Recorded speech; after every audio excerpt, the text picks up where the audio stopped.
يريد الله بكم اليسر ولا يريد بكم العسر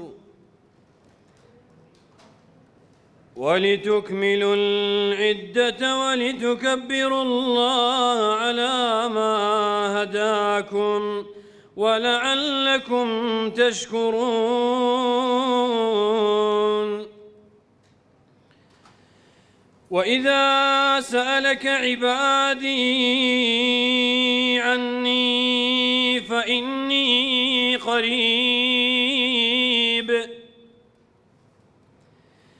أجيب دعوة الداع إذا دعان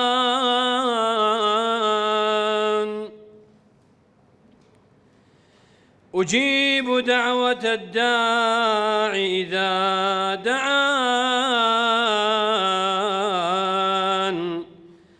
فليستجيبوا لي وليؤمنوا بي لعلهم يرشدون.